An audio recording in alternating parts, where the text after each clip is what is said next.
আপনি দাড়ি কাটেন না কেন? আপনি সিঙ্গেল? ছোট পর্দার বর্তমান সময়ের জনপ্রিয় ও ব্যস্ত অভিনেতাদের একজন পার্থ শেখ। মডেলিং দিয়ে ক্যারিয়ার শুরু করে অল্প সময়ই সাবলীল অভিনয়ের মাধ্যমে দর্শক মহলে পরিচিত মুখ হয়ে উঠেছেন তিনি। তবে এবার কোনো নাটক বা ওয়েব সিরিজ নয়, বাস্তব জীবনেই নতুন অধ্যায় শুরু করলেন এই অভিনেতা। দীর্ঘদিনের প্রেমিকা সামিয়া রহমানের সঙ্গে বিয়ের বন্ধনে আবদ্ধ হয়েছেন পার্থ শেখ। তাদের বিয়ের বিষয়টি নিশ্চিত করেছেন জনপ্রিয় নির্মাতা রাফাত মজুমদার রিঙ্কু। সামাজিক যোগাযোগ মাধ্যমে নব দম্পতির একটি ছবি শেয়ার করে তিনি শুভ কামনা জানিয়ে ক্যাপশনে লিখেছেন, নতুন জীবন সুন্দর হোক পার্থ শেখ।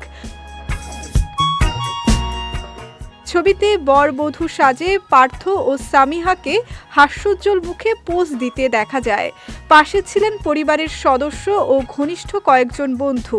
জানা গেছে, দুই পরিবারের সম্মতিতে ঘরোয়া আয়োজনে সম্পন্ন হয়েছে তাদের বিয়ের আনুষ্ঠানিকতা। মডেলিংয়ের পাশাপাশি অভিনয়ে বেশ ব্যস্ত সময় পার করছেন পার্থ শেখ। বিশেষ করে জনপ্রিয় ওয়েব সিরিজ কারাগারে তার অভিনয় দর্শকদের কাছ থেকে প্রশংসা কুড়িয়েছে। এছাড়াও তিনি নিয়মিত একক নাটক ও ধারাবাহিক নাটকে কাজ করে যাচ্ছেন। পার্থ শেখের বিয়ের খবর প্রকাশের পর থেকেই সামাজিক যোগাযোগ মাধ্যমে সহকর্মী ও ভক্তদের শুভেচ্ছা ও অভিনন্দনে ভাসছেন এই নব দম্পতি।